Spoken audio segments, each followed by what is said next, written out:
Good morning పిల్లలు. ఇప్పుడు మనము సమయము మరియు గడియారం గురించి తెలుసుకుందాం. మనము ఇంతకన్నా ముందు వీడియోలో సమయము మరియు గడియారం గురించి తెలుసుకున్నాం కదా. రోజు అనగా ఏంటి, పగలు మరియు రాత్రుల గురించి తెలుసుకున్నాము. మరియు 6 గంటలు, 7 గంటలు ఇలా వీటిని ఎలా చూస్తామో కూడా తెలుసుకున్నాం. ఇప్పుడు మనము దాని గురించి ఇంకొంచెం వివరంగా తెలుసుకుందాం. ఇక్కడ చూడండి, మనకి తెలుసు గడియారంలో 2 చేతులుంటాయని. కానీ ఆ 2 చేతులు సమానంగా ఉండవు. ఒక చెయ్యి చిన్నగాను ఇంకో చెయ్యి పెద్దగాను ఉంటుంది.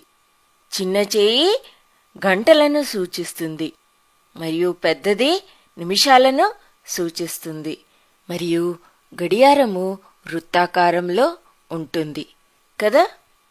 ఇప్పుడు మనం గడియారంలో ఈ చేతులున్నాయే ఎలా తిరుగుతాయో చూద్దామా.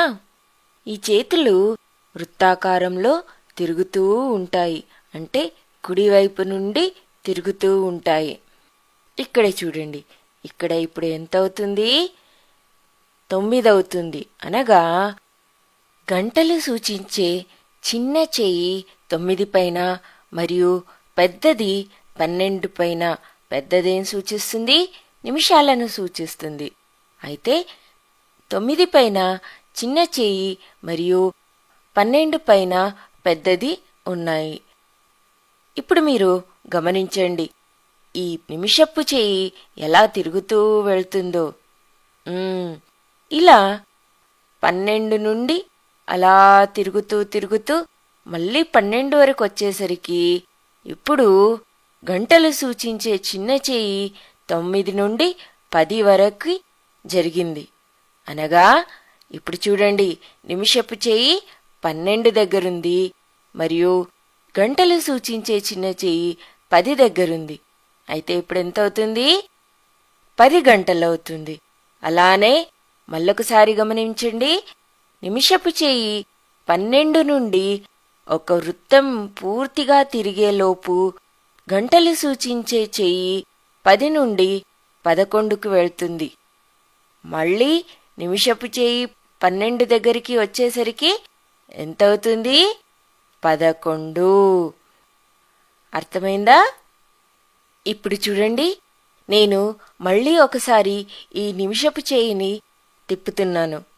ఇది 12 నుండి మళ్ళీ 12 వరకు వచ్చేసరికి 11 దగ్గర ఉన్న గంటను సూచించే చిన్న చేయి 12 వరకు వచ్చేస్తుంది. అనగా ఇప్పుడు ఎంత అవుతుంది? 12 గంటలు అవుతుంది. అనగా నిమిషపు చేయి ఒక వృత్తాన్ని పూర్తి చేస్తే అప్పుడు 1 గంట పూర్తి అవుతుంది. అర్థమైందా పిల్లలు? మనకి తెలుసు, నిమిషపు చెయ్యి 12 దగ్గర ఉన్నప్పుడు సమయం ఎంతవుతుందో మనం చెప్పగలం.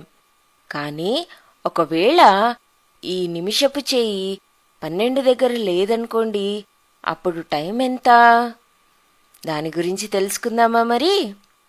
ఇక్కడ చూడండి, గంటలను సూచించే చిన్న చెయ్యి 2కి మరియు 3కి మధ్యలో ఉంది. అదే నిమిషపు చెయ్యి 6 దగ్గర ఉంది. అయితే మరి ఇప్పుడు సమయం ఎంత అవుతుందో చూద్దామా. ఇది ఏ దిక్కులో తిరుగుతుంది? ఈ నిమిషపు చెయ్యి కుడివైపు నుండి ముందుకు తిరుగుతూ వెళ్తుంది. అయితే ఈ చిన్న చెయ్యి 2 మరియు 3 మధ్యలో ఉంది. అయితే ఇప్పుడు ఏమనాలి మనము? 2 గంటల పైన కొద్ది సమయం గడిచింది. అనగా ఇక్కడ చూడండి, సగం వృత్తం వరకు వెళ్ళింది. అనగా 2 గంటల పైన అరగంట అయ్యింది. అర్థమైందా? మనం దీన్ని ఏమంటాము? 2:30 అని అంటాము. అరగంట గడిచింది కాబట్టి మనం దీన్ని 2:30 అని అంటాము. ఇక్కడ చూడండి, సగం వృత్తం వరకు తిరిగింది కదా. అలానే ఇది చూడండి ఎంత అవుతుంది? అరగంట గడిచి 4 అవుతుంది. దీన్నేమంటాం మనము? 4:30. ఇక్కడ చూడండి, గంటలను సూచించే చేయి 4 మరియు 5కి మధ్యలో ఉంది కదా. కనుక మనము దీన్ని ఏమంటాము? 4:30 లేదంటే అరగంట గడిచి 4 అవుతుంది. ఇప్పుడు మనము మళ్ళీ ఒకసారి చూద్దాం. ఇక్కడ నిమిషపు చేయి 12 పైన మరియు గంటలు సూచించే చేయి 4 పైన ఉంది. అనగా ఇప్పుడెంత అవుతుంది? 4 గంటలు అవుతుంది. ఇప్పుడు నిమిషపు చేయిని కుడివైపుకి వృత్తాకారంలో జరుపుతూ వస్తే ఎంత అవుతుంది? ఇక్కడ చూడండి, 6 వరకు వచ్చి ఆగిపోయింది. అనగా ఇప్పుడు ఎంత అవుతుంది? అరగంట గడిచి 4 అవుతుంది. అనగా 4:30. మనకి తెలుసు 1 గంట అనగా 60 నిమిషాలు. అయితే అరగంట అనగా ఎంత? 60ని 2తో భాగించాలి. అప్పుడు ఎంత వస్తుంది మనకి? 30. అనగా 30 నిమిషాలు అవుతే అరగంట అవుతుంది. అర్థమైందా పిల్లలు? ఇక్కడ చూడండి, ఇక్కడ గంటలు సూచించే చేయి 4 మరియు 5కి మధ్యలో ఉంది మరియు నిమిషపు చేయి 6 పైన ఉంది.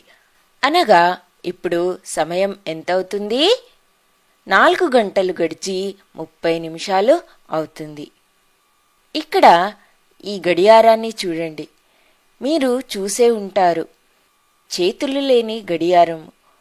దానిలో కేవలము అంకెలతో గడియారాన్ని సూచిస్తుంది.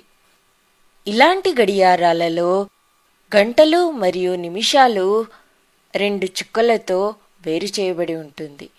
ఎడమవైపు ఉన్న అంకె 4ని సూచిస్తుంది మరియు కుడివైపు ఉన్న అంకె నిమిషాలను సూచిస్తుంది. ఇక్కడ చూడండి, 4 గంటల 30 నిమిషాలైంది. అదే ఇక్కడ చూడండి, ఇక్కడ గంటలు సూచించే చెయ్యి 9 పైన మరియు నిమిషాలు చూయించే చెయ్యి 12 పైన ఉంది. అనగా ఎంత అవుతుంది? 9 గంటలు. ఇక్కడ అంకెలలో చూడండి, ఆ 2 చుక్కలకి ఎడమవైపు 9ని మరియు కుడివైపు 2 సున్నాలని రాయాలి. ఎందుకనగా ఎడమవైపు గంటలను సూచిస్తుంది. ఇప్పుడెంత అవుతుంది? 9 గంటలు అవుతుంది. 12 పైన నిమిషపు చేయి ఉంది కాబట్టి 2 సున్నాలు. అదే ఇక్కడ చూడండి, గంటలు సూచించే చేయి 9 మరియు 10కి మధ్యలో ఉంది మరియు నిమిషపు చేయి 6 దగ్గర ఉంది. అనగా ఎంత? 9 గంటల 30 నిమిషాలు. కాబట్టి 9ని మనము ఎడమవైపు మరియు 30ని ఆ 2 చుక్కలకి కుడివైపు రాస్తాము. ఇక్కడ చూడండి, ఇప్పుడెంత అవుతుంది? 9 గంటలు అవుతుంది.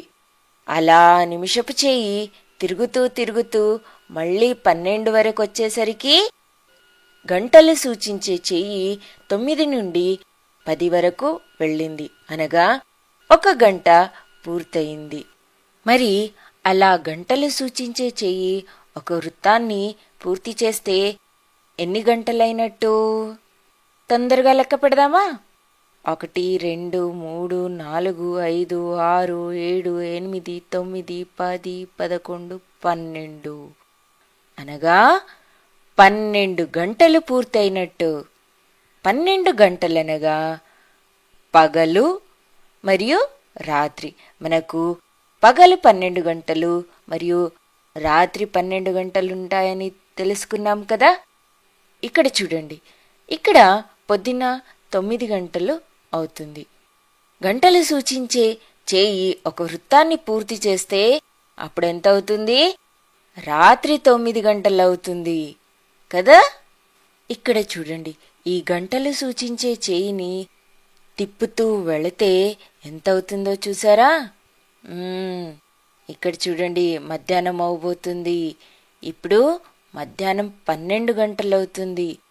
అలా తిరుగుతూ తిరుగుతూ ఇప్పుడు సాయంత్రం అవ్వబోతుంది. ఇప్పుడు చూడండి, సాయంత్రం నుండి ఇప్పుడు రాత్రి అవ్వబోతుంది. చూసారా? ఇప్పుడెంతయింది? ఇప్పుడు రాత్రి 9 గంటలు అవుతుంది. ఇక్కడ చూడండి, ఇప్పుడు మళ్ళీ ఈ గంటలు సూచించే చేతిని తిప్పుతూ వెళ్తే ఏమవుతుందో చూడండి.